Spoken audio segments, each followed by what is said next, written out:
নমস্কার বন্ধুরা, আজকে যে রেসিপিটা শেয়ার করছি সেটা কিন্তু একই সবজি দিয়ে দুটো রেসিপি আপনাদের সাথে শেয়ার করব। রেসিপিটা আপনাদের আশা করি ভালো লাগবে, কারণ এই সবজি কিন্তু আমাদের সকলের বাড়িতেই প্রায় থাকে, তবে একই রকমভাবে রান্না না করে দু রকমভাবে রান্না করছি। এর জন্য নিয়েছি লাউ।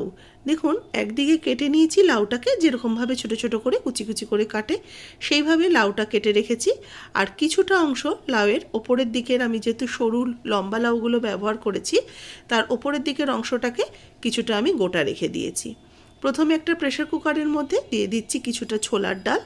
এখানে আমি প্রায় 1 কাপের মতো ছোলার ডাল নিলাম। ডালটাকে ভালো করে ধুয়ে এটাকে সেদ্ধ বসিয়ে দেবো। ডালটা ভালো করে 2-3 বার ধুয়ে নিয়ে পরিষ্কার জল দিয়ে তারপরে একটুখানি লবণ আর একটু হলুদ দিয়ে ডালটাকে আমি সেদ্ধ বসাবো।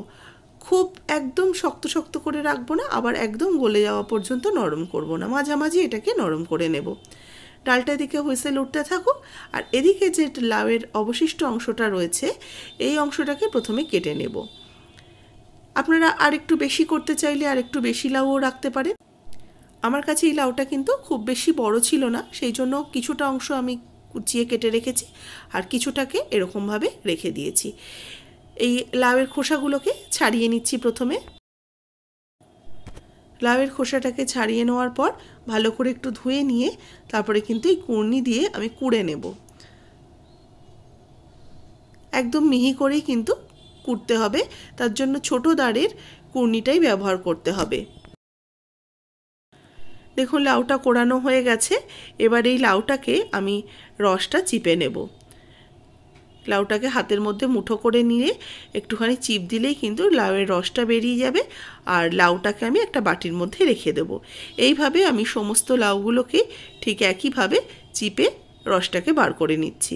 তবে রসটা ফেলে দেবো না, রসটাকেও কাজে লাগিয়ে দেবো যাতে লাউয়ের পুষ্টিগুণটা পুরোপুরি থেকে যায়। এবার এই কোড়ানো লাউটার মধ্যে দিয়ে দেবো আমি বেসন। একটু মাখবো বলে যতটা আন্দাজ মতো বেসন হয় ততটাই দিচ্ছি, মোটামুটি 3 থেকে 4 চামচের মতো বেসন দিলাম। একটু কোচানো কাঁচা লঙ্কা দিলাম, লঙ্কার গুঁড়ো, হলুদ গুঁড়ো 1/2 চা চামচ করে দিয়ে দিচ্ছি। এর সাথে দেবো স্বাদ মতো লবণ আর দেবো একটু চিনি।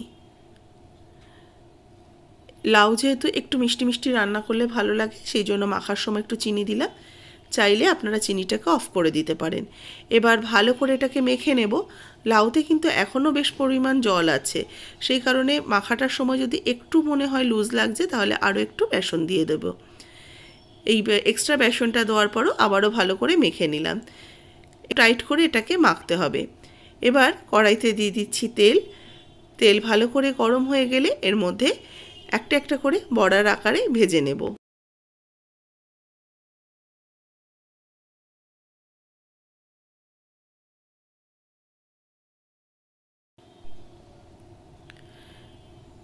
সব কটা একসাথে দেবো না, 3-4টে করে দিয়ে দিচ্ছি।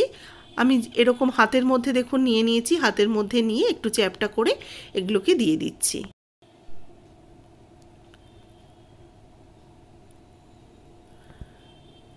এবার এক পিঠ হয়ে গেলে এগুলোকে উল্টে দিয়ে আরেক পিঠও ভেজে নেব। তবে আঁচটাকে একদম কমে রেখে করতে হবে, কারণ ভেতরটাও কিন্তু কাঁচা থাকবে, না হলে ভেতরটাকেও সুন্দরভাবে তৈরি হতে সময় দিতে হবে। লাউয়ের এই বড়াগুলো কিন্তু মোটামুটি আমার ভাজা হয়ে গেছে। এবার এগুলোকে এক একটা করে তেল ছড়িয়ে উঠিয়ে রেখে দেব।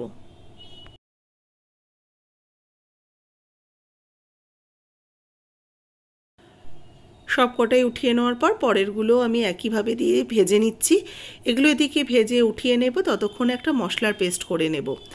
একটা বাটির মধ্যে নিয়েছি কিছুটা আদা বাটা, তার সাথে হলুদ গুঁড়ো 1 চা চামচ, কাশ্মীরি লাল লঙ্কার গুঁড়ো 1 চা চামচ, ধনের গুঁড়ো 1/2 চা চামচ, জিরের গুঁড়ো 1/2 চা চামচ। এবার অল্প একটু জল দিয়ে মশলাটাকে ভালো করে গুলে রেখে দেব। মশলাটাকে একটা বাটা মশলার মতো আমি করে রেখে দিচ্ছি, হলুদ, ধনে, জিরে আর তার সাথে আদা বাটা দিয়ে। এবার ওই বড়া ভাজার তেলের মধ্যেই দিয়ে দেবো ছোটো ছোটো টুকরো কেটে রাখা আলু। আলুর মধ্যে দিয়ে দেবো একটু লবণ, দিয়ে আলুটাকে ভালো করে ভেজে নেব।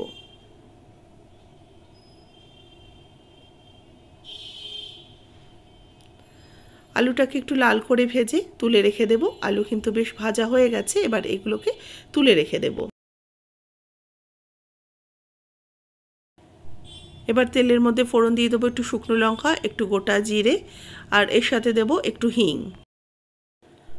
ফোড়নটা হয়ে গেলে কয়েক সেকেন্ড একটু নাড়াচাড়া করে নেব। হিংটা একটু থেকে যখন সুন্দর গন্ধ বেরোবে, এবার গুলে রাখা মশলার পেস্টটা দিয়ে ভালো করে কষিয়ে নেব। মশলাটাকে যতক্ষণ ভালো করে কষাবো, যতক্ষণ না এর থেকে বেশ সুন্দর মশলা কষানোর একটা গন্ধ বেরোচ্ছে, আর মশলা থেকে যতক্ষণ না তেল ছেড়ে আসছে।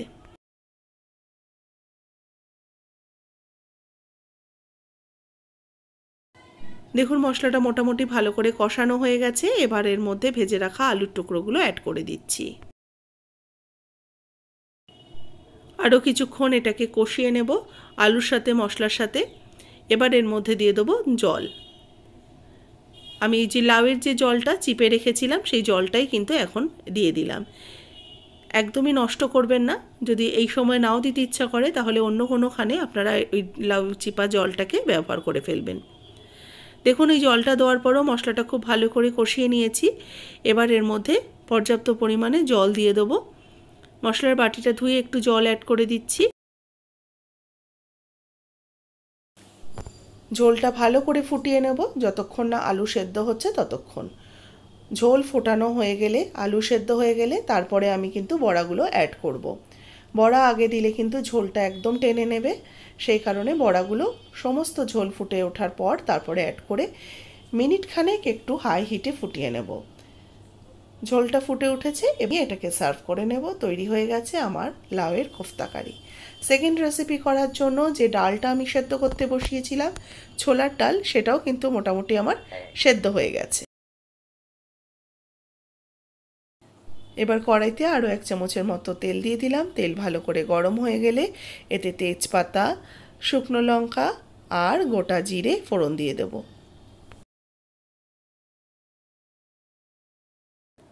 ফোড়নটাকে একটু ভাজা ভাজা করে নিচ্ছি। ফোড়নটা একটু ভাজা ভাজা হয়ে গেলে একটু আদা বাটা দিয়ে দিলাম 1 টিস্পুন। আদা বাটাটাকেও একটুখানি নাড়াচাড়া করে নেব। আর এই রেসিপিটা কিন্তু আপনারা রুটি, পরোটা এইসবের সাথেও ভালো লাগবে। দুটো রেসিপি কিন্তু আমার রুটি, পরোটা, ভাত সব কিছুর সাথেই ভালো লাগবে। আদার বাটাটা একটুখানি নাড়াচাড়া করে নিয়ে কষিয়ে নেওয়ার পর কেটে রাখা লাউ কুচিগুলো দিয়ে দিলাম। লাউ কুচিগুলো দিয়ে ভালো করে লাউটাকে মিশিয়ে নেব। এবার এর মধ্যে দিয়ে দেবো স্বাদ মতো লবণ আর দেবো 1 টিস্পুন হলুদ গুঁড়ো। হলুদ আর লবণ দিয়ে ভালো করে লাউটাকে মিশিয়ে নেব। আঁচ কম করে ঢাকা চাপা দিয়ে এটাকে একটু হতে দেব যতক্ষণ না লাউটা সেদ্ধ হচ্ছে। 5 মিনিট ঢাকা চাপা দিয়ে রেখেছিলাম। লাউ মোটামুটি কিন্তু জল বেরিয়ে এসছে, তবে লাউ পুরোপুরি সেদ্ধ হয়নি। আরও একটু ঢাকা দিয়ে রেখে দেবো যাতে লাউটা পুরোপুরি সেদ্ধ হয়ে যায়। এবার দেখে বুঝতেই পারছেন লাউ কিন্তু মোটামুটি আমার সেদ্ধ হয়ে গেছে। লাউ থেকে যে জলটা বেরিয়েছে আঁচটাকে বাড়িয়ে রেখে রান্না করে নেব। এবার দিয়ে দিচ্ছি 1/2 চা চামচ জিরের গুঁড়ো, 1/2 চা চামচ ধনের গুঁড়ো। জিরে আর ধনের গুঁড়োটা দিয়েও লাউয়ের সাথে ভালো করে মিশিয়ে নিয়ে এবার সেদ্ধ করে রাখা ছোলার ডালটা দিয়ে দিচ্ছি। মুগ ডাল দিয়ে কিংবা মসুর ডাল দিয়ে লাউ ঘন্ট খাওয়াই হয়। ছোলার ডাল দিয়ে এইভাবে একদিন করে দেখবেন, খেতে কিন্তু ভীষণ সুন্দর হয়। ভাতের সাথেও যেমন ভালো লাগবে, রুটি পরোটার সাথে তো ভীষণই ভালো করে দেখুন লাউটাকে মিশিয়ে নিয়েছি ডালের সাথে। এবার দিয়ে দিলাম ঢাকা চাপা কিছুক্ষণের জন্য, যাতে লাউ আর ডাল ভালো করে মিলমিশ খেয়ে যায়। একটা চেরা কাঁচা লঙ্কা আর কিছুটা চিনি, যেহেতু লাউ রান্না একটু মিষ্টি মিষ্টি হয় সেই জন্য আমি এখানে 1.5 টিস্পুনের মতো চিনি অ্যাড করলাম। চিনিটা অপশনাল, নিজেদের স্বাদ অনুযায়ী অবশ্যই চিনিটাকে অ্যাড করবেন। এবার দিয়ে দিলাম 1/2 টিস্পুন ঘি। ঘি দিয়ে ভালো করে এটাকে মিশিয়ে নেব। আমার কিন্তু এই ছোলার ডাল দিয়ে লাউয়ের রেসিপি একদম তৈরি হয়ে গেল। আর এটা কিন্তু একটু ঘন ঘন হবে। এবার নামিয়ে নিচ্ছি, নামিয়ে এগুলোকে সার্ভ। এবার বলুন তো আমার এই দুটো রেসিপির মধ্যে আপনাদের কোন রেসিপিটা ভালো লাগলো আর কোনটা খুব উপকারী রেসিপি হলো, যেটা আপনারা সহজেই বাড়িতে তৈরি করে নিতে পারবেন। অবশ্যই কিন্তু এই কথাটা কমেন্টস বক্সে জানাতে ভুলবেন না। ভালো লাগলে লাইক করবেন, শেয়ার করবেন। যারা নতুন দেখছেন আমার চ্যানেলকে অবশ্যই করে সাবস্ক্রাইব করবেন। ফেসবুক পেজ থেকে যারা দেখছেন পেজটাকে ফলো করতে ভুলবেন না, রেসিপিটাতে একটা লাইক দিয়ে দেবেন।